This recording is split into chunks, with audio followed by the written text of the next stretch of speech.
Okay बेटा, कैसे हो आप सभी? बेटा आप सभी को मेरा सब प्रेम नमस्कार।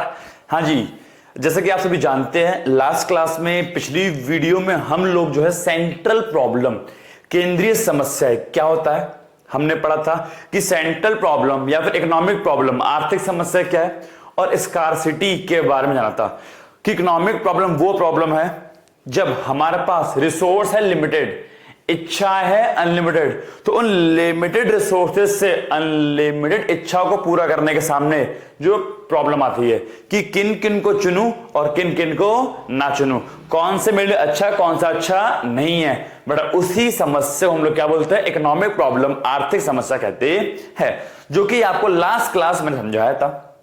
फिर मैंने बताया था स्कार्सिटी क्या होता है, दुर्लभता क्या होता है, कि जब आपकी रिक्वायरमेंट है ज्यादा, लेकिन उसको पूरा करने के लिए आपके पास चीज है कम, रिसोर्सेस है कम, तो स्कार्सिटी उत्पन्न होती है। और उस स्कार्सिटी की वजह से, उस दुर्लभता की वजह से जो समस्या हमारे सामने आती है उसको कहते हैं सेंट्रल प्रॉब्लम। सेंट्रल प्रॉब्लम वो प्रॉब्लम है जो दुनिया का हर देश फेस करता है। फिर बताया मैंने आप लोगों को कि सेंट्रल प्रॉब्लम के कारण, causes of central problem, 3 cause है। ह्यूमन वांट्स आर अनलिमिटेड, मनुष्य की इच्छा असीमित है। रिसोर्सेस आर लिमिटेड, संसाधन सीमित है। And resources have alternative use, संसाधन के वैकल्पिक प्रयोग है। ये लास्ट क्लास आपको मैंने कराया था, और आज की इस क्लास में हम लोग शुरू करेंगे टाइप्स ऑफ सेंट्रल प्रॉब्लम, केंद्रीय समस्या के प्रकार। आज की क्लास बहुत ही ज्यादा इंपॉर्टेंट है, बिकॉज एग्जाम में सेंट्रल प्रॉब्लम के टाइप्स ऑफ सेंट्रल प्रॉब्लम पूछता है। ये एग्जाम में 4 नंबर में इसमें से कोई क्वेश्चन आएगा और पक्का आएगा। आप ये मान लो एग्जाम में क्या पता ये पूछ ले 4 नंबर में, या फिर ये पूछ ले 4 नंबर पर, एग्जाम में इसको भी अकेला 4 मार्क्स में पूछ सकता है। तो अलग अलग भी 4 नंबर में ये आ सकते हैं, और आते हैं अलग अलग आते हैं। 4 नंबर में ये आता है अलग से, 4 नंबर में ये, 4 नंबर में। अब पक्का आप देख लेना, पक्का आपके फर्स्ट टर्म में या यूटी में इनमें से कोई एक पक्का आएगा ही आएगा। ठीक है भाई, तो हम लोग शुरू करते हैं अपनी क्लास को। तो देखो भाई, सबसे पहली प्रॉब्लम जो सेंट्रल प्रॉब्लम मींस वो प्रॉब्लम जो हर देश के सामने आती है। तो सबसे पहली प्रॉब्लम ये आती है व्हाट टू प्रोड्यूस, क्या प्रोडक्शन करे। देखो भाई, हर देश जो है प्रोडक्शन करता है, वस्तुओं और सेवाओं का उत्पादन करता है। अब क्योंकि रिसोर्सेस, संसाधन हमारे पास सीमित है, तो ऐसा पॉसिबल तो है नहीं कि जितनी भी गुड्स हम सब बना ले। भाई देखो ना, अब ये बताओ, आपके पास जो रिसोर्सेस है, जो संसाधन है, वो कैसे है? भैया संसाधन हमारे पास है लिमिटेड।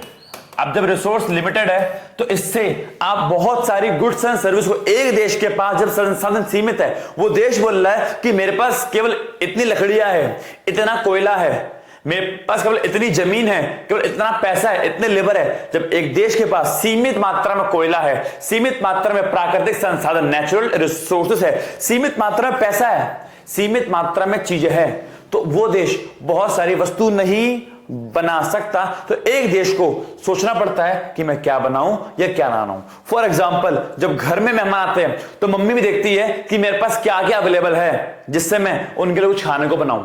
क्या मम्मी सब कुछ नहीं बनता, केवल वही बनता है जो चीज हमारे पास अवेलेबल है, या जो चीज हम अफोर्ड मींस जिसको हम लोग खरीद सकते हैं। क्योंकि हमारे पास पैसा है सीमित, तो हम बहुत महंगी चीज परचेज नहीं कर सकते। पैसा सीमित है, इसलिए कुछ बनता है और कुछ नहीं बनता। तो सेम इसी प्रकार एक देश के पास भी रिसोर्सेस लिमिटेड है, तो उस देश को सोचना पड़ता है व्हाट टू प्रोड्यूस। सबसे पहले देश सोचता है कि व्हाट टू प्रोड्यूस। बेटा व्हाट टू प्रोड्यूस का मतलब है क्या उत्पादन करे। एक देश को सोचना पड़ता है कि मैं क्या प्रोडक्शन करूं। इट मींस उसके सामने ऑप्शन आते हैं कि मैं कंज्यूमर गुड्स बनाऊं। अब एक बच्चे ने पूछा, भैया ये कंज्यूमर गुड्स क्या होती है? देश ने बोला कि क्या मैं कंज्यूमर गुड्स बनाऊं। बेटा हिंदी में इसको बोलते हैं उपभोक्ता वस्तुएं। बेटा क्या बोलते हैं इसको? उपभोक्ता वस्तुएं। अब ये उपभोक्ता वस्तु होता क्या है, पहले आप इनको जानो। बेटा उपभोक्ता वस्तुओं का मतलब होता है जो एक कंज्यूमर मींस तुम लोग, हम लोग, जो हम लोग कंज्यूम करते हैं वो वस्तुएं, जो एक कंज्यूमर, जो तुम लोग, तुम कौन हो? कंज्यूमर हो, तुम उपभोक्ता हो, तुम अपनी नीड के लिए, अपनी आवश्यकता के लिए वस्तु को कंज्यूम करते हो। तो वो वस्तु जो एक उपभोक्ता, जो एक कंज्यूमर, तुम लोग, हम लोग कंज्यूम करते हैं किसके लिए? अपनी खुद की सेटिस्फैक्शन के लिए। क्या बोला? अपनी खुद की सेटिस्फैक्शन के लिए। तो जो वस्तु हम अपनी खुद की सेटिस्फैक्शन के लिए कंज्यूम करते हैं, कंज्यूम उसको उपभोग करते हैं, उसका प्रयोग करते हैं, उसको बोलते हैं कंज्यूमर गुड्स। फॉर एग्जांपल, हम अपनी सेटिस्फैक्शन के लिए फूड, खाना खाते हैं, हम अपनी सेटिस्फैक्शन के लिए क्लोथ्स, कपड़ा लाते हैं, हम अपनी खुद के लिए शूज खरीदते हैं, हमने अपने लिए कार परचेस करी, मैंने अपने लिए बुक परचेस करी। तो वो वस्तु जो एक उपभोक्ता, एक कंज्यूमर अपने खुद के लिए, अपने खुद की नीड के लिए, अपने खुद की आवश्यकता के लिए परचेस करता है, उसको बोलते हैं कंज्यूमर गुड्स। तो एक देश सोचता है, एक देश सोचता है कि क्या मैं देश में कंज्यूमर गुड्स बनाऊं, उपभोक्ता वस्तु बनाऊं, क्योंकि देश में उपभोक्ता ज्यादा है, कंज्यूमर ज्यादा है। फिर उसके सामने एक और ऑप्शन आता है, उस देश के सामने एक और ऑप्शन आता है कि क्या मैं कैपिटल गुड्स बनाऊं, कैपिटल गुड्स। बेटा उसको हिंदी में हम लोग बोलते हैं पूंजीगत वस्तुएं। अब ये क्या होती है? पूंजीगत वस्तुएं, कैपिटल गुड्स। अब ये क्या होती है? तो बेटा कैपिटल गुड्स वो होती है जो फैक्ट्रियों में यूज होती है। कैपिटल गुड्स वो होती है जो फैक्ट्रियों के अंदर यूज होती है। कैपिटल गुड्स वो होती है जो प्रोडक्शन में, जो उत्पादन करने में हेल्प करती है।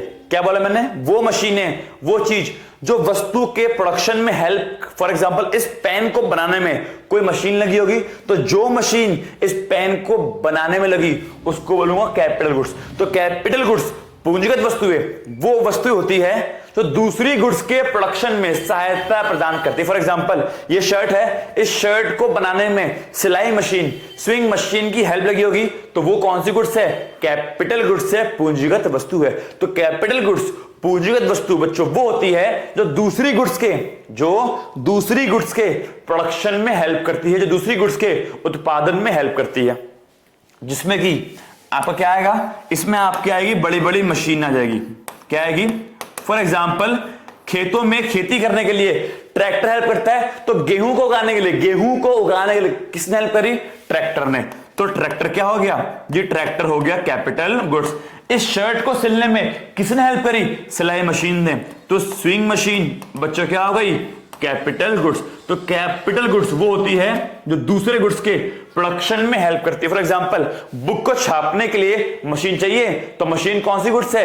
Capital goods. कार को बनाने के लिए मशीन चाहिए, तो मशीन कौन सी गुड्स है? Capital goods. जूते बनाने के लिए मशीन चाहिए, तो भैया मशीन कौन सी गुड्स है? कैपिटल गुड्स, पूंजीगत वस्तुएं। तो पूंजीगत वस्तुएं वो वस्तुएं होती है जो दूसरे गुड्स के, जो अन्य वस्तु के उत्पादन में, प्रोडक्शन में हेल्प करती है। तो एक देश सोचता है कि ये बनाऊं, या फिर देश के माइंड में आता है मैं बनाऊं वॉर टाइम गुड्स। बेटा वॉर टाइम गुड्स होती है युद्धकालीन वस्तुएं, वो वस्तुएं जो युद्ध के समय देश के काम आती है। युद्धकालीन वस्तुएं, वॉर टाइम गुड। जैसे कि एक देश सोचता है कि क्या मैं टैंक बनाऊं, होता है टैंक होता है, ऐसे टोस्ट निकली होती है, घूमता है, चलता है। क्या मैं टैंक बनाऊं? क्या मैं बम बनाऊं? क्या मैं गन बनाऊं? तो एक देश सोचता है कि टैंक बनाऊं, बम बनाऊं, गन, क्योंकि क्या पता दूसरा देश कब हम पर हमला कर दे, कब युद्ध हो जाए। तो बहुत सारी बातें एक देश के माइंड में आती है, लेकिन देश चाहकर बहुत सारी वस्तु, देखो देश चाहकर भी सबको नहीं बना पाता, क्योंकि हमारे पास संसाधन सीमित है, हमारे पास पैसा सीमित है, हमारे पास संसाधन सीमित है। तो देश के सामने सबसे पहली समस्या क्या आती है? व्हाट टू प्रोड्यूस, क्या उत्पादन करे। और इसी में एक लाइन मैंने और जोड़ दी, इन व्हाट क्वांटिटी, कि चलो मान लिया मैं ये बनाऊंगा, ठीक है ना, मान लिया मैं तीनों बनाऊंगा, ये भी और ये भी। अगला क्वेश्चन, इन व्हाट क्वांटिटी, कितनी मात्रा में बनाऊं, क्योंकि हम पे इतना पैसा नहीं है कि बहुत सारी वस्तु बहुत अधिक मात्रा बनाऊं। इतना पैसा नहीं है कि बहुत सारे बम बना लिए, बहुत सारी गन, बहुत सारे जेट एयरवेज बना लिए, बहुत सारी मशीनें बना ली, बहुत सारे जूते जुराब। इतना पैसा देश के पास नहीं है। तो सबसे पहला देश को सोचना पड़ता है व्हाट टू प्रोड्यूस, मैं क्या उत्पादन करूं। हर देश के सामने एवरी कंट्री के सामने यह समस्या आती है कि व्हाट टू प्रोड्यूस, क्या प्रोडक्शन करूं। एक मिनट, यह समस्या क्यों आ रही है? क्योंकि हमारे पास रिसोर्स कैसे है? लिमिटेड। संसाधन कैसे है? सीमित। संसाधन सीमित होने की वजह से, संसाधन कम होने की वजह से हम सारी वस्तुएं नहीं बना सकते। हमको देखना पड़ता है क्या बनाऊं और क्या ना बनाऊं। दूसरा, फिर हमको यह भी देखना पड़ता है इन व्हाट क्वांटिटी, कितनी मात्रा में बनाऊं, क्योंकि इतना पैसा नहीं है कि बहुत सारी मात्रा बनाऊं, बहुत सारी क्वांटिटी में बनाऊं। बहुत सारी क्वांटिटी में बनाने के लिए बच्चों मेरे पास पैसा नहीं है। तो देखना पड़ता है व्हाट टू प्रोड्यूस, क्या बनाऊं, एंड इन व्हाट क्वांटिटी, कितनी मात्रा में बनाऊं। समझ में आया क्या? तो सबसे पहली प्रॉब्लम होती है ये। तो इसको रीडिंग करते हैं, पढ़ते हैं क्या लिखा है। देखो भाई, सबसे पहली समस्या हमारे देश के सामने आती है व्हाट टू प्रोड्यूस, क्या उत्पादन करें। अब इसको लाइन बाय लाइन मैं पढ़ाने जा रहा हूं, तो सुनना बहुत ध्यान से। A major problem in front of our country, हमारे देश के सामने एक बड़ी समस्या यह है इज टू डिसाइड, यह डिसाइड करना what goods, what goods should be produce, कौन सी गुड्स प्रोड्यूस करूं, इन व्हाट क्वांटिटी, और कितनी मात्रा में करूं। हमको देखना पड़ेगा सबसे पहला what goods should be produce, what goods कि कौन सी गुड्स प्रोड्यूस करूं। अगला इन व्हाट क्वांटिटी, कितनी मात्रा में प्रोड्यूस करूं, क्योंकि विद लिमिटेड रिसोर्सेस, क्योंकि हमारे पास संसाधन कैसे लिमिटेड है, सीमित है।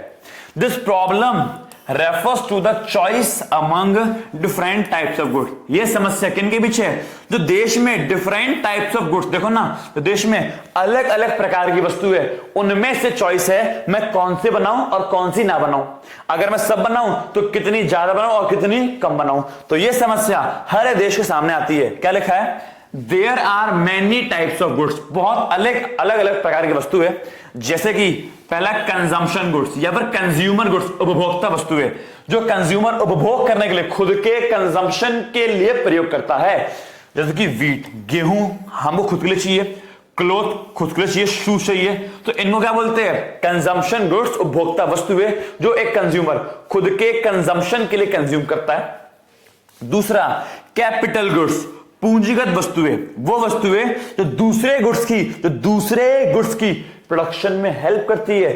जैसे कि बड़ी बड़ी मशीनें प्रोडक्शन में हेल्प करती है, बड़े बड़े मेट्रो स्टेशन बनते हैं, बड़ी बड़ी बिल्डिंग बनती है, उन बिल्डिंग्स को बनाने के लिए, उन मेट्रो स्टेशंस को बनाने के लिए क्या मशीनें चाहिए? वो मशीन क्या है? उनको ही बोलते हैं कैपिटल गुड्स। कैपिटल गुड्स वो होती है जो दूसरे गुड्स के, अगेन जो अन्य वस्तुओं के उत्पादन में, प्रोडक्शन में हेल्प करती है। मशीन हो गए, टूल्स, औजार हो गए, ट्रैक्टर हो गया आदि। अगला है वॉर गुड्स, युद्धकालीन वस्तु, वो वस्तुएं जो युद्ध के समय काम आती है। ये भी कंपलसरी है। कल को चाइना ने या पाकिस्तान ने हम पर हमला बोल दिया, हम क्या करेंगे भाई? हम क्या करेंगे? तो वॉर टाइम गुड्स भी चाहिए। फॉर एग्जाम्पल गन, बंदूक चाहिए, मशीन गन चाहिए, फाइटिंग एयरक्राफ्ट, उड़ते हुए जेट एयरवेज चाहिए। अब आगे बोल रहा है लेकिन it is not possible for an economy माने देश, एक देश के लिए यह पॉसिबल नहीं है to produce all the goods in large quantity, कि सभी वस्तु को अधिक मात्रा में बनाया जा सके। आप बताओ क्यों ऐसा देश के लिए पॉसिबल क्यों नहीं है? अरे इसीलिए तो देश के पास संसाधन सीमित है। आगे बोल रहा है इसलिए इकोनॉमीज देश हैज टू चूज, चुनना पड़ता है द कॉमोडिटी। बेटा कॉमोडिटीज का मतलब वस्तुएं, कॉमोडिटीज का मतलब क्या होता है? वस्तुएं। लिख लो, कॉमोडिटीज माने वस्तुएं। तो economy has to choose the commodities, एक देश चुनना पड़ता है commodities, keeping in the mind, इस बात को ध्यान में रखते हुए need of the people in the country to maximize their wants, एक इकोनॉमी उन वस्तुओं को बनाती है, एक इकोनॉमी उन वस्तुओं को बनाती है, उस बात को ध्यान में रख के उन वस्तुओं को बनाती है जिससे देश में ज्यादा से ज्यादा लोग इच्छाएं पूरी हो सके। एक इकोनॉमी, एक देश उन वस्तु को बनाएगा जिसकी देश में डिमांड ज्यादा है, जिसकी देश में मांग ज्यादा है। एक देश वो वस्तु बनाएगा जिससे देश की अधिक से अधिक संतुष्टि पूरी हो सके, देश में रहने वालों की अधिक से अधिक संतुष्टि पूरी हो सके। तो ये थी समस्या नंबर 1, व्हाट टू प्रोड्यूस, जो एक हर देश को फेस करनी पड़ती है। इंग्लिश में हो गया, चाहो तो वीडियो पॉज करके नोट करो या स्क्रीनशॉट ले लो। ओके, अब हम आगे बढ़ते हैं, ठीक है ना जी। इसको पढ़ता हूं हिंदी में। तो हिंदी में क्या लिखा है? यह अर्थव्यवस्था की पहली मुख्य समस्या है। अर्थव्यवस्था को निर्णय लेना होता है कि सीमित संसाधनों, लिमिटेड रिसोर्सेज के साथ क्या उत्पादन करें और कितनी मात्रा में करें। इसका संबंध वस्तुओं तथा सेवाओं एवं उनकी मात्रा का चुनाव करने से है कि कौन सी वस्तु सेवा बने और कितनी मात्रा में बने। एक अर्थव्यवस्था में अनेक प्रकार की वस्तुओं का उत्पादन किया जाता है, जैसे कि उपभोक्ता वस्तुएं, उपभोग करने वाली वस्तुएं, गेहूं, कपड़े, जूते। पूंजीगत वस्तुएं, कैपिटल गुड्स, मशीन, औजार, ट्रैक्टर, या फिर युद्धकालीन वस्तुएं, बंदूक, लड़ाकू विमान आदि। एक अर्थव्यवस्था के लिए यह संभव नहीं है कि वह प्रत्येक प्रकार की वस्तु अधिक मात्रा में बनाए। क्यों? क्योंकि संसाधन सीमित है। इसलिए अर्थव्यवस्था एक देश को देश के लोगों की जरूरतों की ध्यान रखते हुए, एक देश क्या करता है, जो देश के लोग हैं उनकी नीड्स को, आवश्यकताओं को ध्यान में रखते हुए यह निर्धारित करता है कि किस प्रकार की वस्तु व सेवाओं का उत्पादन करे ताकि अधिकतम संतुष्टि स्तर प्राप्त किया जा सके, ताकि अधिकतर सेटिस्फैक्शन लेवल, संतुष्टि स्तर प्राप्त किया जा सके। तो यह थी समस्या नंबर 1 जो एक देश के सामने आती है, एग्जाम में 4 नंबर में आती है। क्या? व्हाट टू प्रोड्यूस, क्या उत्पादन करे। ठीक है, हिंदी मीडियम वाले बच्चे इसको पॉज करके नोट कर लो। हो गया। अगला समस्या नंबर 2, समस्या नंबर 2, हाउ टू प्रोड्यूस, कैसे उत्पादन करें। भाई समस्या नंबर 1 में हमने ये देख लिया व्हाट टू प्रोड्यूस, क्या उत्पादन करे, इतना हमको समझ में आता है। अब देखो समस्या नंबर 2, एक देश के सामने अगली समस्या आती है how to produce. How to produce का मतलब है कैसे उत्पादन करें। हाउ टू प्रोड्यूस, कैसे उत्पादन करें। समस्या नंबर 2 ये है हमारे देश की प्रॉब्लम नंबर 2। अब देखो इसका मतलब क्या है भाई, कैसे क्या होता है, जाओ बनाओ आओ। नहीं बेटा, प्रोडक्शन करने के लिए, उत्पादन करने के लिए 2 प्रकार की तकनीक, 2 प्रकार की टेक्नोलॉजी होती है। प्रोडक्शन करने के लिए, उत्पादन करने के लिए मेरे प्यारे बच्चों 2 प्रकार की तकनीक, 2 प्रकार की टेक्नोलॉजी हमारे सामने अवेलेबल है। अगर बात करूं सबसे पहले तकनीक की, तो टेक्नोलॉजी नंबर 1 का नाम होता है बच्चों लेबर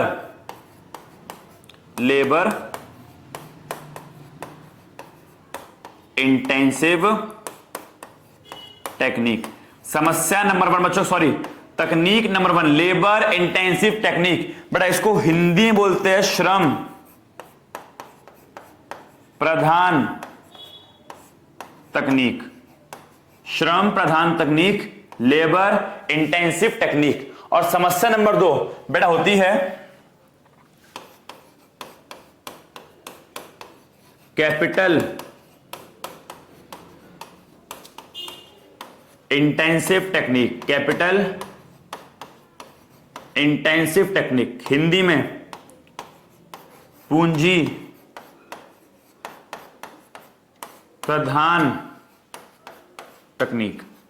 पूंजी प्रधान तकनीक, कैपिटल इंटेंसिव टेक्निक। ये 2 तकनीक है। अब देखो ये होती क्या है बड़ा, लेबर इंटेंसिव टेक्निक वो होती है जहां पर लेबर मींस व्यक्ति, काम करने वाले मजदूर होते हैं ज्यादा और मशीनों से काम करवाते हैं कम। इट मींस ऐसी टेक्निक जहां पर मशीनों से काम कम करवाएंगे, जबकि जो मजदूर है, जो लेबर है, उससे काम ज्यादा करवाएंगे। जबकि ये इसकी उल्टी होती है। कैपिटल इंटेंसिव में क्या होता है, जो लेबर है, जो मजदूर है, उससे काम कम करवाते हैं, जबकि जो मशीन है, मशीनों से काम करता है ज्यादा। तो हमारे पास दो प्रकार की तकनीक होती है। एक होती है लेबर इंटेंसिव, पूंजी प्रधान तकनीक, और एक होती है कैपिटल इंटेंसिव, श्रम प्रधान तकनीक। बेटा पूंजी प्रधान तकनीक मींस लेबर, अरे मजदूर, हम लोग, तुम लोग ज्यादा और मशीनें कम। और यहां पे क्या होता है, मशीनें ज्यादा, हम लोग, तुम लोग कम। ठीक है, अब दोनों होती क्या है बता दिया। अब इनका नुकसान क्या है, फायदा क्या है। देखो बेटा, लेबर इंटेंसिव टेक्निक का फायदा क्या है। फायदा, अगर मैं इसके बात करूं मेरिट की, मेरिट मींस फायदे की, तो इसका फायदा यह है, जब लेबर काम ज्यादा करेगा, जब मजदूर काम ज्यादा करेंगे तो उससे एम्प्लॉयमेंट बढ़ता है, इससे देश में रोजगार बढ़ेगा। सिंपल सी बात है, जब लोग ज्यादा यहां पर लगते हैं तो उससे एम्प्लॉयमेंट बढ़ेगा, इससे जो रोजगार है वो बढ़ेगा, लोग काम पर ज्यादा जाएंगे। ये इसका फायदा। लेकिन इसका नुकसान क्या है। अगर मैं इसके नुकसान की बात करूं, अगर मैं इसके डीमेरिट, इसके नुकसान की बात करूं, तो नुकसान यह है, यहां पे मशीन कम होती है। मशीन कम होने की वजह से जो वस्तु है उसमें वो अच्छी क्वालिटी की नहीं बनती। आप देखो ना, मशीन से किया हुआ काम और हाथ से किया हुआ काम अंतर होता है। मशीन वाली क्वालिटी अच्छी होती है, परफेक्ट काम होता है, और हाथ से किए हुए काम की क्वालिटी अच्छी नहीं होती। तो यहां पर जो वस्तु है उसकी क्वालिटी अच्छी नहीं होती। दूसरा जो कॉस्ट है, कॉस्ट मींस लागत ज्यादा आती है। अगर 10 लेबर काम करेंगे तो 10 के 10 को पैसे पे करने पड़ेंगे, तो खर्चा होता है ज्यादा। लेकिन एक मशीन काम करेगी तो मशीन बस आप एक बार में लेके आ जाओ, आपको मशीन को बार बार पैसे पे करने की नीड नहीं है, बस बिजली का बिल पे करना पड़ेगा। लेकिन लेबर को बार बार पैसे पे करने पड़ते हैं।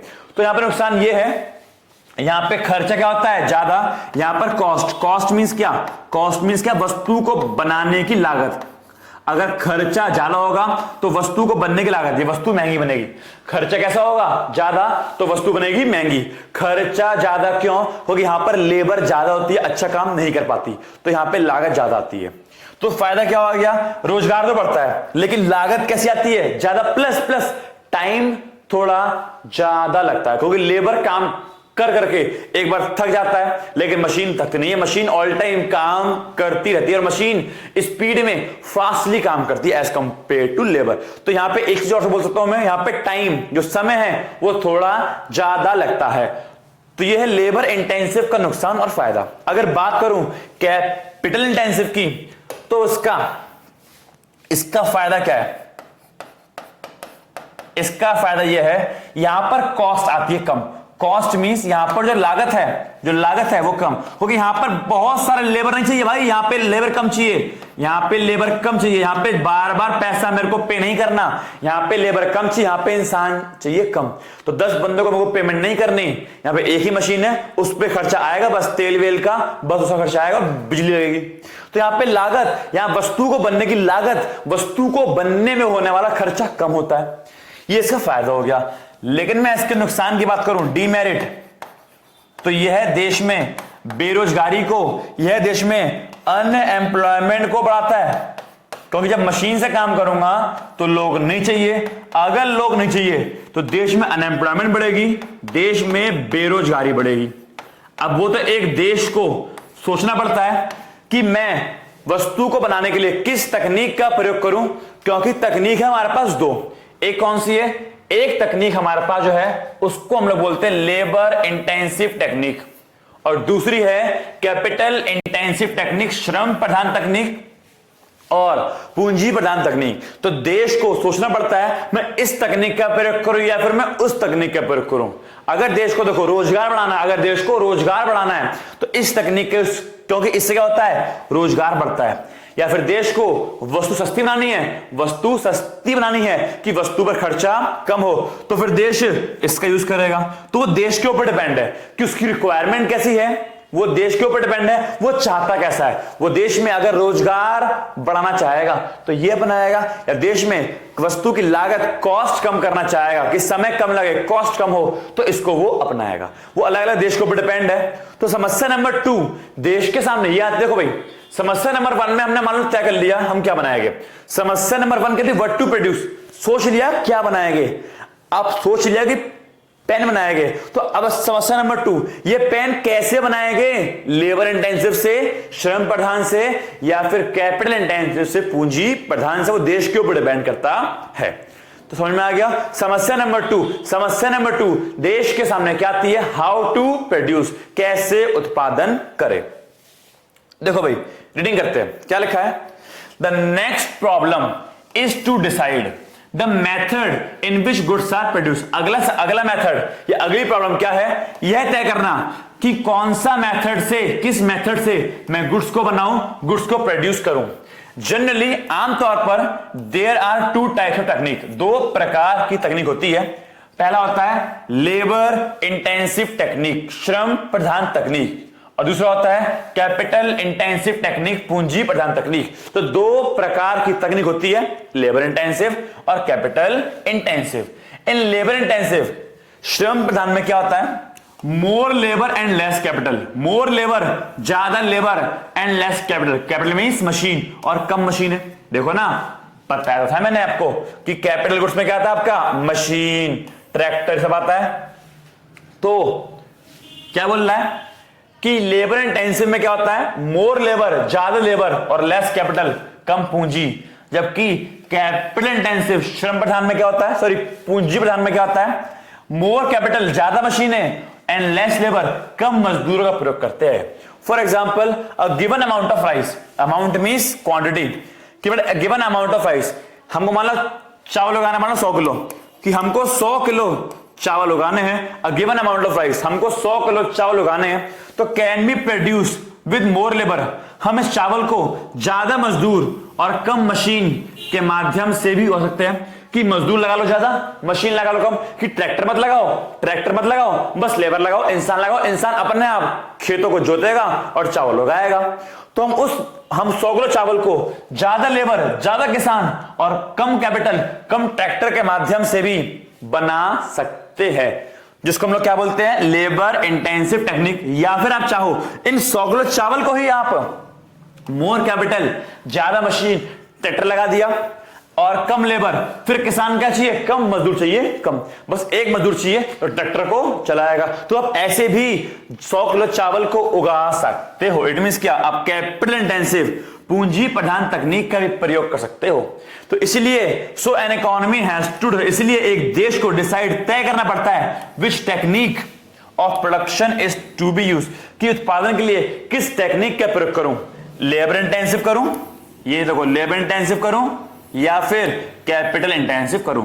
इकोनॉमीज देश has choose the most efficient technique of production, और वो प्रोडक्शन के लिए एफिशिएंट, बड़ा एफिशिएंट का मतलब होता है बेहतर, सबसे बेहतर, सबसे कुशल। एफिशिएंट मींस कुशल, कुशल मींस बेहतर। तो एक देश वस्तु के लिए जो सबसे बेहतर तकनीक होगी, जो सबसे कुशल तकनीक होगी प्रोडक्शन की, जिससे क्या होगा, लीस्ट पॉसिबल कॉस्ट। देखो कॉस्ट मींस लागत, पर यूनिट, जो प्रत्येक वस्तु है, प्रत्येक वस्तु पर होने वाली लागत, पॉसिबल मींस संभव, लीस्ट मींस कम, जो सबसे लागत क्या कम, कि जितने संभावना हो सके, जितनी संभावना हो सके उतनी लागत कम आए, ऐसी तकनीक को यूज करेंगे। Least possible cost, least means कम, पॉसिबल मींस संभावित, कॉस्ट मींस लागत, कि ऐसी तकनीक का प्रयोग करेंगे कि जो लागत है जितनी संभावना हो सके उतनी लागत हम कम कर सके, ऐसी तकनीक का प्रयोग एक देश करेगा। 10 the problem of how to produce, तो जो समस्या है हाउ टू प्रोड्यूस, कैसे उत्पादन करें, कैन बी टर्म्ड एज, इसको हम लोग एक और नाम से भी जान सकते हैं, क्या, the problem of choice of technique. हम इसको problem of choice of technique, तकनीक के चयन की समस्या भी बोल सकते हैं, कि किस तकनीक का चयन करूं, लेबर वाली या कैपिटल वाली। अरे आया क्या, बोलो ना, अरे मुंह से बोलो, आ गया। तो ये क्या हो गया, ये हो गया समस्या नंबर 2, हाउ टू प्रोड्यूस, कैसे उत्पादन करें। आई थिंक आपको समझ में आ गया होगा। तो भैया देखो बैठे बैठे 8 नंबर पक्के हो गए। अबे 4 नंबर पहले वाले के और 4 नंबर इस वाले के, तो 4 + 4 जोड़ दो 8, तो 8 नंबर आपके पक्के हो गए। समझा क्या? झेपा क्या? चलिए, तो भैया 2 हो गए जी, 2 हो गए। समस्या नंबर 3। अच्छा हाँ, इसको हिंदी में एक काम करो, हिंदी मीडियम वाले, चलो मैं पढ़ाता हूं, तुम क्या पढ़ोगे मैं पढ़ाता हूं। क्या लिखा है? यह दूसरी केंद्रीय समस्या है। इसमें निर्णय लेना पड़ता है कि उत्पादन के लिए किस तकनीक का प्रयोग किया जाए। आमतौर पर किसी वस्तु के उत्पादन के लिए 2 तरह की तकनीक होती है। पहला श्रम प्रधान तकनीक और दूसरा पूंजी प्रधान तकनीक। श्रम प्रधान तकनीक में, लेबर इंटेंसिव टेक्निक में श्रम का, लेबर का अधिक प्रयोग और पूंजी का कम प्रयोग होता है, जबकि पूंजी प्रधान तकनीक में पूंजी का प्रयोग अधिक होता है और श्रम का प्रयोग अपेक्षाकृत कंपैरेटिवली क्या होता है? कम होता है। उदाहरण के लिए गेहूं की एक दी गई मात्रा को बनाने के लिए, गेहूं है 100 किलो गेहूं बनाने के लिए हम ज्यादा श्रम मींस लेबर और कम पूंजी मींस मशीन, ज्यादा श्रम और कम पूंजी का उपयोग कर सकते हैं। इट मीन श्रम प्रधान तकनीक, या फिर कम श्रम कम लेबर और ज्यादा पूंजी ज्यादा मशीन का भी प्रयोग कर सकते हैं। इट मीन क्या? पूंजी प्रधान तकनीक। तो इसलिए एक अर्थव्यवस्था को निर्धारित तय करना पड़ता है कि किस तकनीक का प्रयोग करे। एक अर्थव्यवस्था इट मीन देश को उत्पादन के लिए अधिकतम कुशल मींस बेहतर तकनीक का प्रयोग करना पड़ेगा, ताकि न्यूनतम कम से कम लागत खर्चा आए। इसलिए कैसे उत्पादन करेगी समस्या को तकनीक के चयन की समस्या भी कहा जाता है, कि तकनीक का चयन करना पड़ता है। चाहो तो वीडियो को पॉज करके इसको आप लोग नोट कर लीजिए। समझ में आ गया? समस्या देखो, अब देखो एग्जाम्पल दिया है मैंने, यहां भी कार बन रही है और यहां भी कार बन रही है, लेकिन यहां पे देखो आपको इंसान दिख नहीं रहा, यहां पर सब मशीनें हैं, कैपिटल इंटेंसिव टेक्निक, और यहां पे देखो यहां पर इंसान लगे पड़े, इंसान कार बना रहे हैं, लेबर इंटेंसिव टेक्निक। तो दोनों ही केस में बन कार रही है, लेकिन देखो ना वहां पे मशीन ज्यादा है, ठीक है ना, यहां पर मशीन ज्यादा है और यहां पे लेबर ज्यादा है। चलिए बेटा, तो अगली समस्या है बेटा, फॉर हुम टू प्रोड्यूस, किसके लिए उत्पादन करें। देखो बेटा इसमें 2 बातें हैं, इसमें 2 बातें हैं फॉर हुम टू प्रोड्यूस में, ठीक है। जो हम समस्या नंबर 3 पढ़ने जा रहे हैं, एग्जाम में ये भी आती है 4 नंबर में, फॉर हुम टू प्रोड्यूस, किसके लिए उत्पादन करें, किसके लिए उत्पादन करें। देखो भाई इसमें 2 बातें हैं। पहली बात हम ये बोलते हैं कि समाज के किस वर्ग के लिए उत्पादन करें। भाई देखो समाज में अलग अलग प्रकार के लोग रहते हैं, कोई बहुत अमीर है, कोई बहुत ही गरीब है और कोई मीडियम क्लास वाला है। तो जब वस्तु बनाते हैं तो देखना पड़ता है ना कि जो वस्तु बना रहे हैं वो समाज का कौन सा वर्ग, सोसाइटी का कौन सा सेक्शन ले पाएगा। अमीर ले पाएंगे या नहीं ले पाएंगे, गरीब ले पाएंगे या नहीं ले पाएंगे। तो जब भी गुड्स बनाते हैं तो सबसे पहला हमको सोचना पड़ता है कि डिफरेंट सेक्शन ऑफ सोसाइटी, समाज के विभिन्न वर्ग के बारे में, समाज के विभिन्न वर्ग के बारे में सोचना पड़ता है हम लोगों को। क्या सोचना पड़ता है जी? ये सोचना पड़ता है हम लोगों को कि समाज का कौन सा वर्ग इसको ले पाएगा और कौन सा वर्ग नहीं ले पाएगा। दूसरा, जब वस्तु बना लेते हैं तो इसको डिस्ट्रीब्यूट कैसे करें समाज के वर्गों में। इट मीन समाज के हमारे मीडियम वाले हैं, जो पुअर वाले हैं, जो रिच वाले हैं, जो वस्तु बन गई इनको डिस्ट्रीब्यूट करना कि यहां पे वस्तु ज्यादा भेजू या कम भेजू, यहां पर वस्तु ज्यादा भेजू या कम भेजू, यहां पर वस्तु ज्यादा भेजू या कम भेजू, या फिर रिच के लिए ज्यादा बनाऊं, मिडिल के लिए कम बनाऊं या पुअर के लिए कम, या फिर अलग अलग टाइप्स भी होते हैं। आप देखते हो क्लासमेट का रजिस्टर, शायद आप जानते हो, ठीक है, या फिर कोई और रजिस्टर ले लो। अब होता है क्या है, अलग अलग क्वालिटी के अकॉर्डिंग उनके होते हैं अलग अलग। बहुत अच्छी क्वालिटी का है तो महंगा मिलेगा। आप देख लो कि जो महंगा एरिया है वहां पे चीजें महंगी महंगी मिलती है, क्योंकि वहां पे वो लोग उसको अफोर्ड कर लेते हैं। वहां पर 2 वाला पेन नहीं मिलेगा, 3 वाला पेन नहीं मिलेगा, वहां पर मिलेगा 10 वाला पेन, 20 वाला पेन। जो मिडिल क्लास एरिया है वहां पे आपको मिलेगा 5 वाला पेन, और जो गरीब एरिया है वहां पे आपको 2 वाले पेन मिलेगा, 5 वाला, वहां पे 10 12 वाला पेन। क्योंकि गरीब एरिया में 10 12 15 वाला पेन भी करेगा नहीं परचेस, जबकि अमीर एरिया में कोई 2 या 3 वाला पेन परचेस नहीं करेगा। तो जो समाज के अलग अलग लोग हैं, जो समाज के अलग अलग वर्ग बने हुए हैं, वहां पर अलग अलग प्रकार की वस्तुएं भेजी जाती है। आप जिस एरिया में रह रहे हो, मान लो आप रह रहे हो मिडिल क्लास वाले एरिया में, तो वहां पर महंगे रजिस्टर कोई परचेज नहीं करेगा, तो दुकानदार भी महंगे रजिस्टर्स लेके नहीं आएगा। आप गए रिच एरिया में, तो रिच एरिया में कोई ब्लैक पेज वाले रफ रजिस्टर परचेज नहीं करेगा, तो दुकानदार भी रफ रजिस्टर वहां पर लेकर नहीं आएगा। तो अलग अलग सोसाइटी का, लोकेलिटी का फर्क पड़ता है। तो एक देश को यह भी सोचना पड़ता है कि जो वस्तु बना रहे हैं वो समाज के किस वर्ग के लिए है, वो समाज के किस सेक्शन के लिए है, और वो सेक्शन उसको अफोर्ड कर पाएगा या नहीं कर पाएगा, वो उसको परचेज कर पाएगा या नहीं कर पाएगा। तो सबसे पहली समस्या फॉर हुम टू प्रोड्यूस, किसके लिए उत्पादन करें में यही आती है कि समाज के किस वर्ग के लिए, किस सेक्शन के लिए उस वस्तु को बनाएं और कैसे उसको डिस्ट्रीब्यूट करें। तो ये वाली बात है पहली। क्या लिखा है? The third important problem in front of an economy is to decide, यह सोचना होता है फॉर हुम गुड्स, किसके लिए गुड्स और service are to be produce, किसके लिए वस्तु और सेवा बनाए। This problem is related to distribute the production among the various section of society. यह प्रॉब्लम संबंधित है कि समाज के विभिन्न सेक्शन में, विभिन्न वर्गों में किस प्रकार जो है प्रोडक्ट को, वस्तु को डिस्ट्रीब्यूट किया जाए। An economy has to decide, एक देश को सोचना पड़ता है how the production is distribute among the different section of society, कि समाज के विभिन्न वर्गों में इन प्रोडक्शन को मैं कैसे डिस्ट्रीब्यूट करूं, कैसे बांटूं, कि ये वाली वस्तु रिच में भेजूं या पूरे एरिया में, मिडिल क्लास एरिया में। तो समस्या number 1 for whom to produce, किसके लिए उत्पादन करे। इसके अंदर एक चीज और आती है, वो सुनो।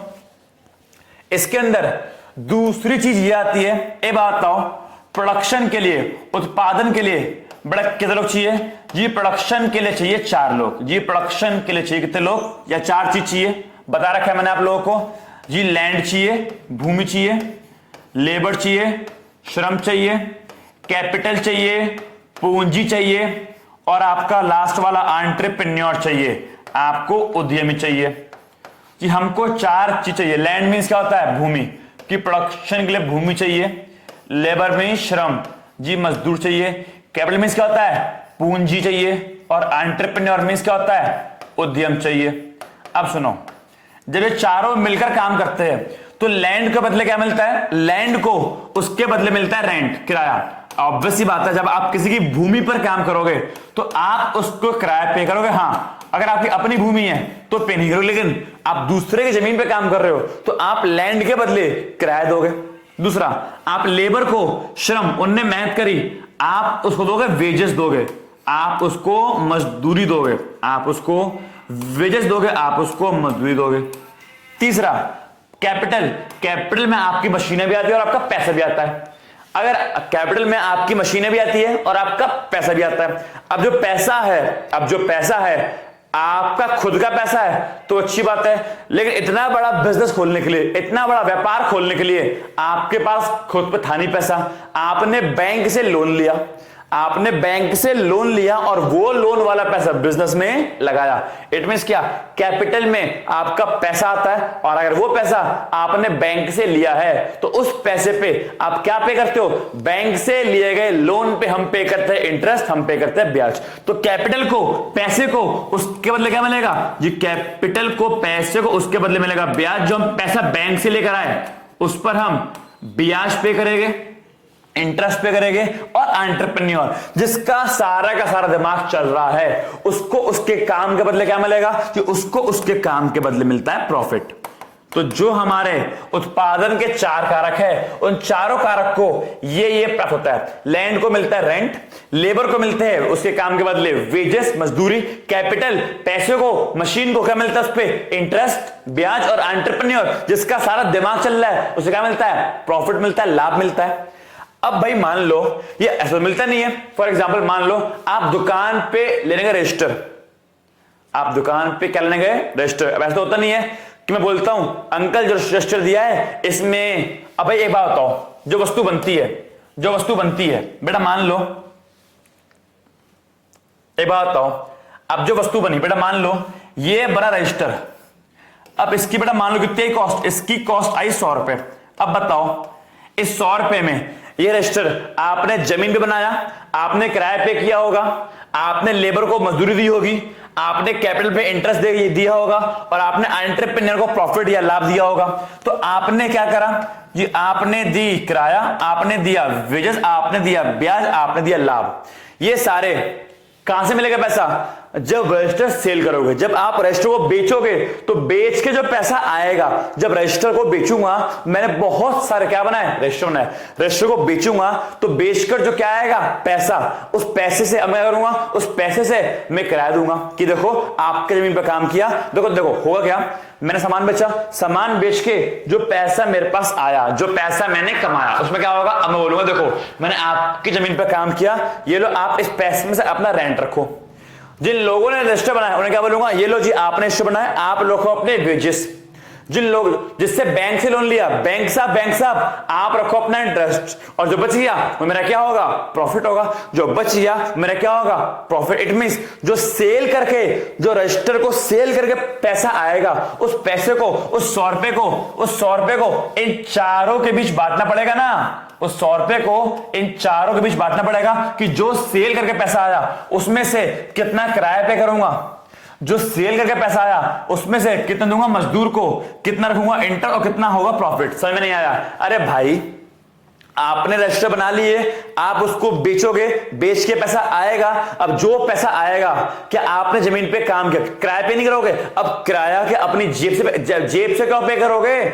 जो कमाया उसमें से किराया दे दोगे, जो कमाया उसमें से लेबर को उसके काम के पैसे दोगे, मजदूरी, जो कमाया उसमें बैंक को इंटरेस्ट, और जो बच गया वो आपका प्रॉफिट होगा। ऐसे तो होता है, ऐसे ही तो होता है भाई। तो जो अगली समस्या यही है, मतलब अगली समस्या क्या, तो इट मींस एक देश को यह भी सोचना पड़ता है कि जो भी पैसा लास्ट में आया, जो भी पैसा लास्ट में कमाया, उस पैसे को मैं किस प्रकार इनमें बांटूं। इट मींस सोचना पड़ता है कि मैं कितना रेंट पे करूं, या मैं कितने वेजेस पे करूं, मैं कितना इंटरेस्ट पे करूं, और मेरा प्रॉफिट कितना बचेगा। तो एक देश के सामने यह समस्या भी आती है कि जो सेल करके पैसा आया, उस पैसे को मैं कैसे डिस्ट्रीब्यूट करूं, उस पैसे को रेंट के लिए, वेजेस के लिए, इंटरेस्ट के लिए, प्रॉफिट के लिए कैसे बांटूं। तो समस्या यह भी है। जो दूसरा पैराग्राफ था वो यही तो है कि इकोनॉमी, देश को also has to decide, यह भी डिसाइड करना पड़ता है how the shares of different factors of production, जो उत्पादन के, जो प्रोडक्शन के डिफरेंट फैक्टर्स, अलग अलग कारक थे, कैसे उनको शेयर करूं, कैसे उनको बांटूं। For example rent from land, जो लैंड से रेंट मिलेगा वो रेंट कैसे बांटूं। वेजेस फ्रॉम लेबर, जो लेबर से यहां पे काम करो, फ्रॉम काटा लिखो टू रेंट टू लैंड, उस जमीन को मैं रेंट कितना दूं, वेजेस टू लेबर, उस लेबर को मैं वेजेस कितने दूं, इंटरेस्ट टू कैपिटल, उस कैपिटल पे, उस पैसे पे कितना ब्याज दूं, एंड प्रॉफिट टू एंटरप्रेन्योर, और एंटरप्रेन्योर कितना प्रॉफिट कमाएगा। तो यह भी सोचना पड़ता है कि कैसे डिस्ट्रीब्यूट करूं, किसको, रेंट को, वेजेस को, इंटरेस्ट को, प्रॉफिट को, किराए को, मजदूरी को, ब्याज को, लाभ को, कि मैं कैसे इनको इन चारों के बीच बांटूंगा। क्योंकि पैसा कैसे आएगा, पैसा तो 100 रुपए इकट्ठा आएगा ना। एक बात बताओ, आप दुकान पे गए रजिस्टर लेने, जब आप रजिस्टर लेते हो आप ऐसे बोलते हो कि देखो अंकल जी, जब मैं 100 रुपए आपको रजिस्टर दे रहा हूं, उस 100 रुपए में 25 रुपए देना रेंट को, 25 रुपए देना लेबर को, 25 देना किसको, इंटरेस्ट को, और 25 का प्रॉफिट। आप ऐसे बांटना, या फिर आप क्या करते हो, सीधे 100 रुपए दिए रजिस्टर लिए, ऐसे तो होता है, या बंटवाते हो, नहीं, आप सीधे 100 रुपए देते हो, रजिस्टर लेकर आते हो। अब उस 100 रुपए को कैसे बांटे वो उसकी हेडेक है। तो उसको कैसे बांटे, ये समस्या ही क्या है, फॉर होम टू प्रोड्यूस। तो इसमें दो बातें, पहला समाज के किस वर्ग के लिए वस्तु बनाए, दूसरा जो हमारे उत्पादन के 4 कारक है, land, labour, capital, entrepreneur, land, labour, capital, entrepreneur, उन चारों को कैसे कैसे पैसा बांटे, ये समस्या भी इसके अंदर आती है। इसीलिए इस समस्या को हम लोग क्या बोलते हैं, this problem is also called the problem of distribution and wealth. इसको संपत्ति और वितरण की समस्या भी बोलते हैं।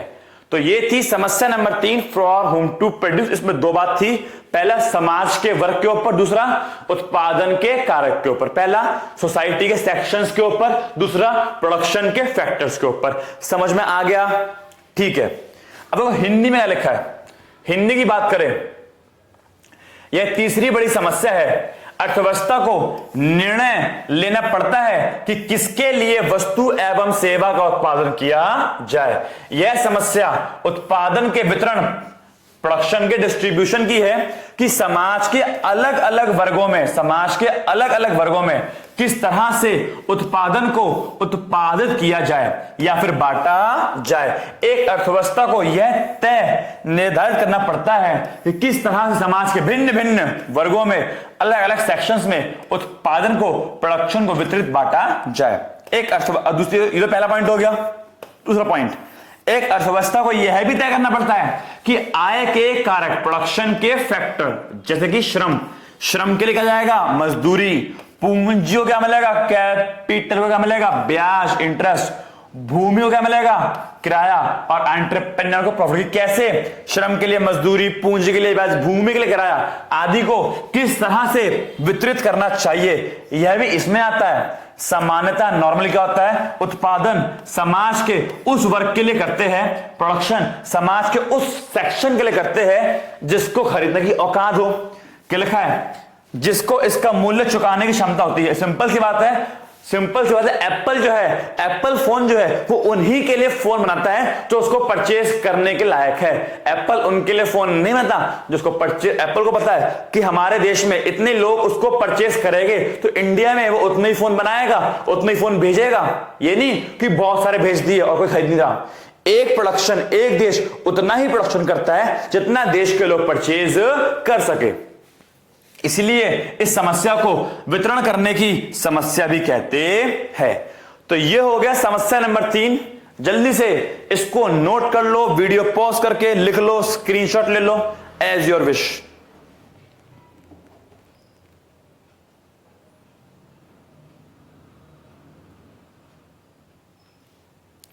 समझ में आ गया?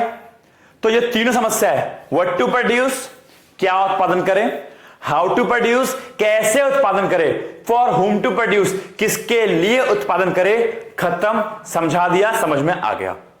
अब बढ़ते अपने आखिरी टॉपिक की ओर, माइक्रो इकोनॉमिक्स और मैक्रो इकोनॉमिक्स। व्यष्टि अर्थशास्त्र और समष्टि अर्थशास्त्र में क्या अंतर है, तो इसकी ओर अपन लोग जो है बढ़ते हैं। देखो भाई, टॉपिक नंबर 5, माइक्रो इकोनॉमिक्स और मैक्रो इकोनॉमिक्स में क्या अंतर है। एक बच्चे से मैंने पूछा कि बेटा मेरे को बता, जो माइक्रो इको है और जो मैक्रो इको है इनमें क्या अंतर है। तो बच्चा बोलता है, अरे सर जी देखो, इसमें आता है आई, इसमें आता है ए, निकल गया अंतर। उसने क्या बोला, देखो भैया इसमें आता है आई, इसमें आता है ए, निकल गया अंतर। और एक्चुअल में ये अंतर है आई और ए। मैंने इससे डिफरेंस निकाल लिया। आई के लिए मैंने बोला इंडिविजुअल, आई के लिए मैंने क्या बोला, इंडिविजुअल, बट इंडिविजुअल मींस व्यक्ति। और ए के लिए मैंने बोला एग्रीगेट, ए के लिए मैंने बोला एग्रीगेट, बट एग्रीगेट मींस होता है सामूहिक या समूह।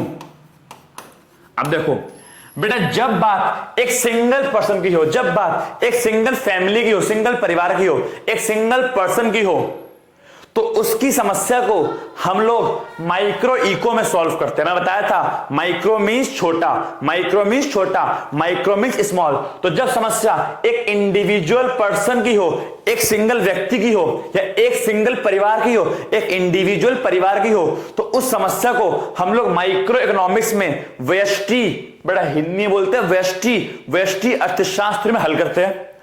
जब समस्या एग्रीगेट, एग्रीगेट मींस समूह, समूह मींस पूरा देश। जब समस्या छोटी ना हो, सामूहिक हो, सामूहिक मींस समस्या पूरे देश की हो। Aggregate level, aggregate level means पूरा एग्रीगेट, पूरा समूह, पूरे देश की हो, तो उसको बोलते हैं मैक्रो इकोनॉमिक्स। तो जब समस्या इंडिविजुअल की हो, एक सिंगल पर्सन की हो और उसको हल करना है, तो माइक्रो इकोनॉमिक्स व्यष्टि अर्थशास्त्र, व्यष्टि, व्यक्ति, व्यक्ति, व्यष्टि, ऐसे याद रखो। व्यक्ति मींस व्यष्टि, व्यष्टि मींस व्यक्ति का लेवल, छोटा लेवल। और जब समस्या बड़े लेवल की, एग्रीगेट लेवल की हो, सामूहिक स्तर की हो, संसार, समस्त संसार, समस्त संसार की हो, पूरे देश की हो, उसको बोलते हैं मैक्रो इकोनॉमिक्स। तो माइक्रो इकोनॉमिक्स छोटी बात में डील करता है, क्योंकि मैक्रो इकोनॉमिक्स बड़ी बातों में डील करता है। तो डिफरेंस नंबर वन हम लोग कर चुके हैं भाई। क्या लिखा है? Micro economics is that part of economics, micro economics economics का वो पार्ट है विच स्टडीज, जो पढ़ता है the behaviour of individual units of an economy, एक देश की जो व्यक्तिगत इकाई है, इंडिविजुअल यूनिट्स, इट मींस तुम, मैं, यह परिवार। तो एक देश की जो इंडिविजुअल सिंगल यूनिट है, उनकी बिहेवियर, वो किस प्रकार देश में काम करते हैं, किस प्रकार देश में रहते हैं, उनकी स्टडी करना, उनकी समस्या को स्टडी करना ही माइक्रो इकोनॉमिक्स कहलाता है। क्या लिखा है? व्यष्टि अर्थशास्त्र आर्थिक सिद्धांत का वह भाग है जो किसी अर्थव्यवस्था की व्यक्तिगत, क्या लिखा है? व्यक्तिगत इकाइयों के व्यवहार का अध्ययन करता है। जब बात हो व्यक्तिगत इकाई की, एक सिंगल पर्सन की या सिंगल फैमिली की, उसको बोलते हैं माइक्रो इको। यहां क्या लिखा है? Macro economics is that part of economic theory, दोनों सेम है। Micro economics is that part of economic theory, macro economics is that part of economic theory which studies the behaviour of aggregates. देखो अंतर, यहां पे किसका behaviour है? Individual unit का, एक सिंगल पर्सन का या सिंगल फैमिली का। यहां पे एग्रीगेट का मतलब होता है पूरे देश का। तो जब पूरे देश की स्टडी करनी हो तो मैक्रो इकोनॉमिक्स, और जब एक सिंगल पर्सन की या सिर्फ एक परिवार की स्टडी करनी हो तो माइक्रो इकोनॉमिक्स। तो बोला behaviour aggregate of the economy as whole means क्या? संपूर्ण इकोनॉमी, पूरे देश की, एग्रीगेट पूरे देश की स्टडी करना मैक्रो इको, और एक सिंगल पर्सन की स्टडी करना माइक्रो इको। समझ में आ गया? क्या लिखा है? समष्टि अर्थशास्त्र आर्थिक सिद्धांत का वह भाग है जो संपूर्ण पूरा अर्थव्यवस्था मींस देश, जो संपूर्ण देश के समग्र मींस एग्रीगेट, समग्र व्यवहार का अध्ययन करता है। तो जब बात संपूर्ण देश की हो, पूरे देश की हो, तो मैक्रो इकोनॉमिक्स। जब बात इंडिविजुअल यूनिट की हो, सिंगल पर्सन की हो, तो माइक्रो इकोनॉमिक्स। ये हो गया डिफरेंस नंबर 1 इनके मीनिंग के साथ। एग्जाम में मीनिंग आए, ये लिख देना, वो लिख देना। डिफरेंस बोले तो डिफरेंस नंबर 1 भी हो जाएगा। तो डिफरेंस नंबर 1 इजी था, नोट करना है तो वीडियो को पॉज करो, नोट करो। Okay, difference number 2 tools. अगर मैं इसके टूल्स की बात, अब देखो भाई, एक्चुअल में माइक्रो मैक्रो का अंतर मेरे अनुसार जब दोनों किताबें खत्म हो जाए तब करवाना चाहिए, क्योंकि बच्चे ने अभी माइक्रो पूरी पढ़ी नहीं है, माइक्रो शुरुआत की है, मैक्रो तो पढ़ी नहीं है भाई, मैक्रो तो 12th में आके पढ़ेगा। तो बच्चे ने मैक्रो पढ़ी नहीं है बिल्कुल भी, माइक्रो की शुरुआत हुई है। तो इनके बीच अभी स्टूडेंट अंतर अच्छे से समझ नहीं पाता कि इनके बीच अंतर क्या। अंतर समझ में तब आएगा जब दोनों किताब को पढ़ लेगा, तब अच्छे से अंतर समझ में आएगा। अभी वो बच्चा जो है इस अंतर को समझने में थोड़ी क्या करेगा, अभी स्टूडेंट जो है इस अंतर को समझने में थोड़ी समस्या क्रिएट करता है, समस्या दिखाता है। कोई नहीं, याद कर लो जितना हो सके, क्योंकि अंतर तो अच्छे से समझ में तभी आएगा तो दोनों किताबें पढ़ लोगे। अब देखो डिफरेंस नंबर 2 टूल्स। अगर टूल्स की बात करूं तो माइक्रो इकोनॉमिक्स में जो उपकरण है, माइक्रो इकोनॉमिक्स में डिमांड और सप्लाई, डिमांड एक चैप्टर पूरा कराऊंगा, आगे आएगा। सप्लाई ये भी चैप्टर पूरा कराऊंगा, आगे आएगा। तो माइक्रो इकोनॉमिक्स में डिमांड और सप्लाई ये 2 उपकरण हैं जिनके बारे में हम माइक्रो इकोनॉमिक्स सॉल्व करते हैं। और मैक्रो इकोनॉमिक्स में क्या है? एग्रीगेट डिमांड समग्र मांग, और एग्रीगेट सप्लाई समग्र पूर्ति। तो सिंपल याद रखो, है यहां भी डिमांड सप्लाई, लेकिन मैं एग्रीगेट मींस पूरे देश की डिमांड, सप्लाई पूरे देश की सप्लाई, और यहां पे डिमांड सप्लाई मींस क्या? एक बंदे की डिमांड और एक बंदे की सप्लाई। तो यहां पर जो टूल्स है, उपकरण है, वो डिमांड होता है और सप्लाई, मांग और पूर्ति। यहां पे क्या होता है, एग्रीगेट डिमांड समग्र मांग और एग्रीगेट सप्लाई समग्र पूर्ति। अब होता क्या डिमांड सप्लाई, वो तो आगे जब पढ़ोगे, चैप्टर कराऊंगा तब समझ में आएगा। ऑब्जेक्टिव माइक्रो इकोनॉमिक्स का ऑब्जेक्टिव क्या है, माइक्रो इकोनॉमिक्स क्यों पढ़ते हैं, it determines price of commodity और फैक्टर्स ऑफ प्रोडक्शन। ये तय करता है किसके, वस्तु के प्राइस को, वस्तु के प्राइस, एक वस्तु के प्राइस को तय करने के लिए माइक्रो इको पढ़ते हैं। या उत्पादन के कारक, उत्पादन के कारक को कितना पैसा जाएगा, अभी हमने पढ़ा था ना कि कितना रेंट देना है, कितना वेजेस, कितना इंटरेस्ट, कितना जो है आपको प्रॉफिट रखना है। तो उत्पादन के कारक के लिए या फिर वस्तु की कीमत तय करने के लिए क्या पढ़ते हैं, माइक्रो इको। मैक्रो इको क्या पढ़ते हैं, इट एम्स टू डिटरमाइन, इसका उद्देश्य क्या है, तय करना income and employment level of the economy. इसका उद्देश्य है कि देश में कितनी income, income means national income, income means national income, कि देश में कितनी नेशनल इनकम है और देश में कितना रोजगार है। तो जब नेशनल इनकम, राष्ट्रीय आय और रोजगार की बात करनी हो तो माइक्रो इको, और जब उत्पादन के कारक और एक वस्तु की कीमत की बात करनी हो तो माइक्रो इको। तो 3 डिफरेंस हो गए हिंदी में। इसका उद्देश्य वस्तु तथा सेवाओं, वस्तु तथा उत्पादन के साधन की कीमत तय करना है, ये प्राइस तय करता है। उत्पादन जैसा कि रेंट कितना जाएगा, वेजेस कितने जाएंगे, इंटरेस्ट ब्याज कितना जाएगा और प्रॉफिट कितना हो गया, फिर क्या वस्तु के प्राइस क्या हो गया। जबकि इसका उद्देश्य अर्थव्यवस्था में आय, आय मींस क्या, राष्ट्रीय आय और रोजगार, रोजगार स्तर को तय करना होता है। तो 3 डिफरेंस हो गए, 3 डिफरेंस हो गए। अच्छे से नोट जल्दी से कर लो उसको, जल्दी से। Difference number 4, difference number 4, microeconomics को price theory, other name, microeconomics को प्राइस थ्योरी, कीमत सिद्धांत भी बोलते हैं, और मैक्रो इकोनॉमिक्स को इनकम एंड एम्प्लॉयमेंट। क्योंकि देखो इसका पर्पस क्या था, इसका पर्पस था प्राइस तय करना, इसलिए इसका नाम क्या पड़ा, प्राइस थ्योरी। इसका पर्पस क्या था, इनकम एंड एम्प्लॉयमेंट तय करना, इसलिए इसका नाम क्या पड़ा, इनकम एंड एम्प्लॉयमेंट थ्योरी। तो जो उद्देश्य थे उनसे ही नाम आ गए। तो इसको प्राइस थ्योरी और इसको इनकम एंड एम्प्लॉयमेंट थ्योरी बोलते हैं। कीमत सिद्धांत, आय व रोजगार सिद्धांत। समझ में आ गया। 4 हो गए। 5वां एजम्पशन, मान्यता। मान्यता, हम कुछ बातें एज्यूम करते हैं, कुछ बातें मानते हैं। क्या बातें मानते हैं, हम ये बात मानते हैं, it assume that all the macro variables are constant. जब बात करता हूं माइक्रो की, जब बात करता हूं माइक्रो की तो बोलता हूं, जब माइक्रो की बात करूंगा तो भूल जाऊंगा मैक्रो क्या होती है। इट मींस जब माइक्रो इकोनॉमिक्स पढ़ते हैं तो भूल जाते हैं मैक्रो इकोनॉमिक्स क्या होती है, और जब मैक्रो पढ़ते हैं तो भूल जाते हैं माइक्रो इकोनॉमिक्स क्या होती है। वही तो बोल रहा है कि माइक्रो की एजम्पशन है, मान्यता है, इट एज्यूम दैट, माइक्रो को मानता है, all the macro variables are constant. Constant means स्थिर, चुप बैठे हैं कि जो macro variables, variable means item, जो मैक्रो में हम आइटम पढ़ते हैं, इनकम पढ़ते हैं, एम्प्लॉयमेंट पढ़ते हैं, तो हम बोल रहा है कि माइक्रो मानता है कि जब बात करूं किसकी, माइक्रो की, किसकी, माइक्रो की, तो मैक्रो के वेरिएबल्स, इट मींस मैक्रो के आइटम, समष्टिगत चर, समष्टि अर्थशास्त्र का आइटम कैसे है, कांस्टेंट। बेटा कांस्टेंट का मतलब होता है नो चेंज, उनमें कोई चेंज नहीं है, चुप बैठे हुए हैं। इट मीन जब बात करो किसकी, जब बात करो किसकी, माइक्रो की, जब बात करूंगा माइक्रो की, जब बात करूंगा प्राइस की, तो मानूंगा इनकम और एम्प्लॉयमेंट में कोई चेंज नहीं हो रहा।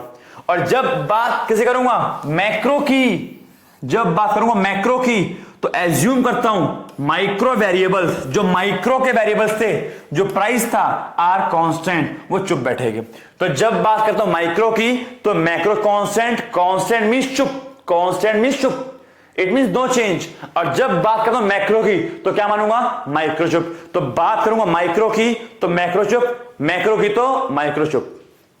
ये हो गया, ये एजम्पशन है, ठीक है। हिंदी में हो गया कि व्यष्टि अर्थशास्त्र में सभी समष्टिगत चरों को स्थिर, स्थिर में चुप मानते हैं, जबकि समष्टि अर्थशास्त्र में सभी व्यष्टिगत चरों को स्थिर चुप मानते हैं, ठीक है। ओके,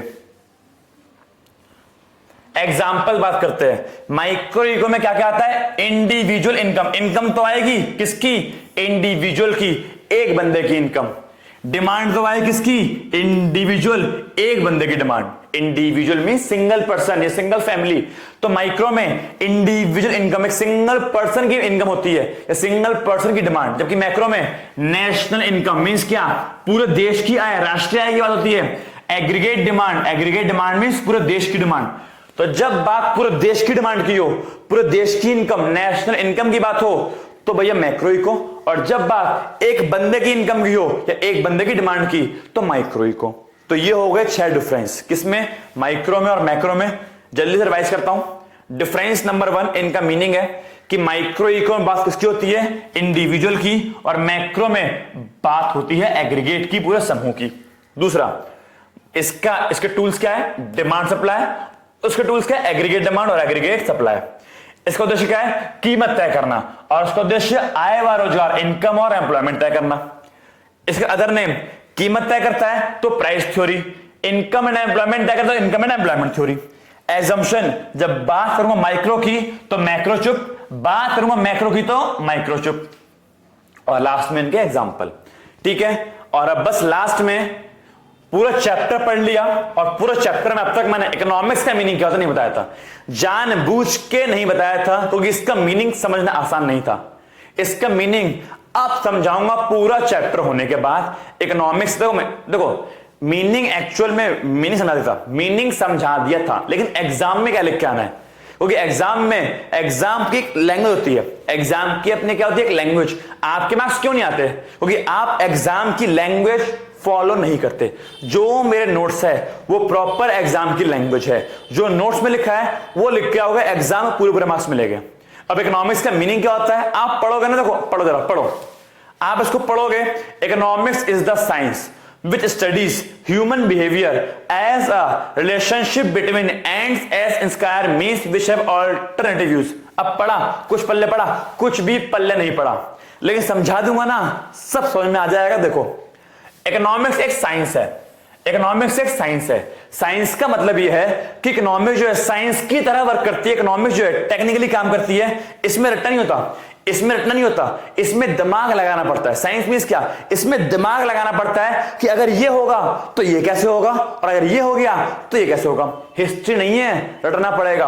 पॉलिटिकल साइंस नहीं है, रटना पड़ेगा कि प्रधानमंत्री की 4 विशेषता बताओ, प्रधानमंत्री कब बनता है, उसे कौन कौन बनाता है। नहीं, यहां पे अगर ऐसा है तो ये होगा, अब ऐसा हो गया तो क्या होगा। इसे साइंस बोला गया कि ये साइंस की तरह वर्क करता है। यहां पे अलग अलग स्टेप पे अलग अलग चीजें चेंज करके पूरा रिजल्ट चेंज हो सकता है। यहां पे हल्का सा भी चेंज हुआ तो पूरी इकोनॉमिक्स चेंज हो सकती है, इसलिए इसको बोला गया साइंस। तो इकोनॉमिक्स एक प्रकार की साइंस है, एक प्रकार का विज्ञान है, विच स्टडीज, जो स्टडी करता है किसको, ह्यूमन बिहेवियर को, एक इंसान के बिहेवियर को, कि इंसान का बिहेवियर, इट मींस मेरा बिहेवियर, कि मैं किस स्थिति में किस प्रकार, मैं किस स्थिति में किस प्रकार अपना बिहेवियर रखूंगा। इकोनॉमिक्स ये बताता है कि इंसान के पास पैसा कम है तो उसका बिहेवियर क्या होगा, उसके पास पैसा ज्यादा है तो उसका बिहेवियर क्या होगा, उसकी इच्छाएं कम है तो उसका बिहेवियर क्या होगा, उसकी इच्छाएं ज्यादा है तो उसका बिहेवियर क्या होगा। तो इकोनॉमिक्स वो साइंस है, इकोनॉमिक्स वो साइंस है जो स्टडी करती है किसको, एक ह्यूमन के बिहेवियर को, एक इंसान के बिहेवियर को। क्यों, क्योंकि इंसान का बिहेवियर चेंज होता है 3 चीज से। क्यों, क्योंकि इंसान की इच्छाएं कैसी है, अनलिमिटेड, इंसान के पास सोर्स कैसे है, लिमिटेड, और इंसान उसके वैकल्पिक प्रयोग कर सकता है। तो इन 3 की वजह से अलग अलग इंसान का अलग अलग बिहेवियर होता है। किसी इंसान की इच्छाएं ज्यादा होती है, उसके पास संसाधन कम होते हैं। किसी इंसान के पास इच्छाएं कम होती है, संसाधन ज्यादा होते हैं। तो इच्छाएं, तो संसाधन से, इच्छाओं से और उनके वैकल्पिक प्रयोग, ऑल्टरनेटिव यूज से इंसान का बिहेवियर समय समय पर चेंज होता है, और उसी बिहेवियर को पढ़ना ही इकोनॉमिक्स कहलाता है। तो economics is the science, economics वह विज्ञान है विच स्टडीज ह्यूमन बिहेवियर, जो ह्यूमन बिहेवियर, इंसान के बिहेवियर को स्टडी करेगा एज अ रिलेशनशिप, जो कि 3 चीज के बीच आपस में रिलेशन है। देखो एंड्स, एंड्स का मतलब क्या होता है बेटा, एंड्स का मतलब होता है हमारी वांट्स, हमारी वांट्स। स्केयर मींस का मतलब क्या है, लिमिटेड रिसोर्सेस, लिमिटेड रिसोर्सेस। सीमित आप लिख लो उसको, क्योंकि आपको याद करना ये पड़ेगा, लेकिन इनका मतलब है एंड्स मीन्स हमारी अनलिमिटेड वांट्स, हमारी अनलिमिटेड वांट्स, हमारी असीमित आवश्यकता है। Square means limited resource, and means क्या, जो एंड ना हो, एंड मीन्स का जो एंड ना हो, और एंड क्या होती, हमारी अनलिमिटेड वांट्स एंड नहीं होती। स्केयर मीन्स लिमिटेड रिसोर्सेज और ऑल्टरनेटिव यूज।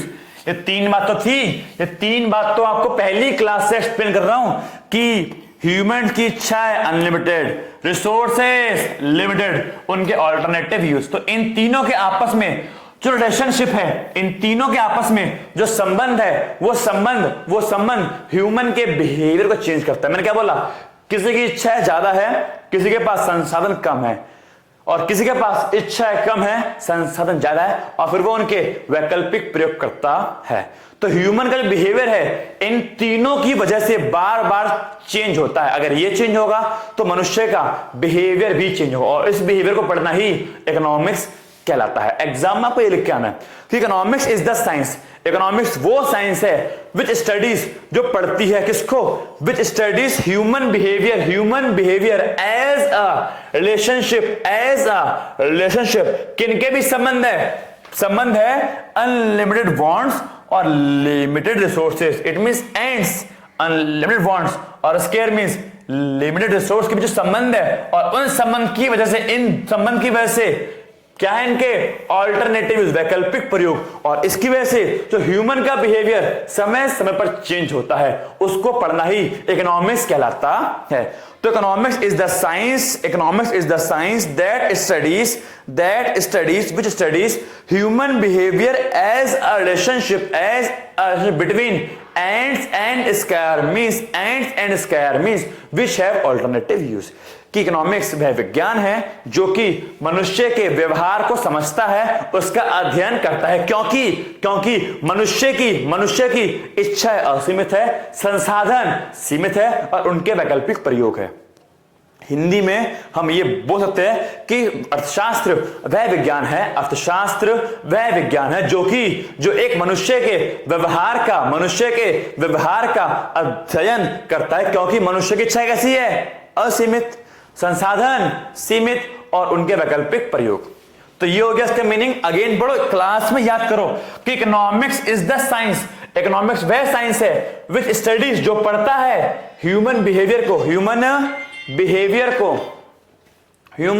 को, मानव के व्यवहार को, एज अ रिलेशनशिप, क्योंकि उस बिहेवियर का संबंध किससे है, मनुष्य के बिहेवियर का मेरे व्यवहार का संबंध किससे है, मेरी इच्छाओं से, मेरे पास उपलब्ध संसाधन से, और उनके वैकल्पिक प्रयोग से। इन तीनों से मेरा संबंध है। अगर ये तीन चेंज हो गए तो मेरा संबंध भी चेंज होगा। अगर इच्छाएं ज्यादा है, पैसा कम है, तो व्यवहार कुछ और होगा। इच्छाएं कम है, पैसा ज्यादा है, तो व्यवहार कुछ और होगा। तो इन तीनों का संबंध असीमित इच्छाएं, सीमित संसाधन, और उनके वैकल्पिक प्रयोग का संबंध किससे, ह्यूमन के बिहेवियर से, और इसी बिहेवियर को पढ़ना ही इकोनॉमिक्स अर्थशास्त्र कहलाता है।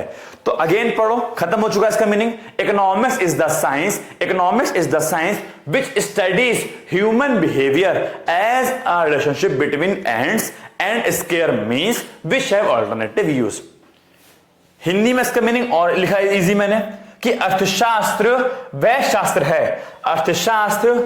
शास्त्र है जो मनुष्य की धन संबंधी आर्थिक क्रियाओं, धन से संबंधित, आर्थिक में से इकोनॉमिक, क्रिया में से एक्टिविटी, कि अर्थशास्त्र वह शास्त्र है जो मनुष्य की धन संबंधित आर्थिक क्रियाओं का अध्ययन करता है। तो ये हो गया इकोनॉमिक्स का मीनिंग। और यहां पे आपका चैप्टर वन पूरा कंप्लीट होता है। चैप्टर 1 अब हो चुका है बच्चों मेरी ओर से पूरा कंप्लीट, ठीक है। अब मैं आपके सामने आऊंगा तो एक नए चैप्टर के साथ आऊंगा, ठीक है। तो चैप्टर 1 जितना मैंने पढ़ाया सारे के सारे बच्चों इसको अच्छे से याद कर लो।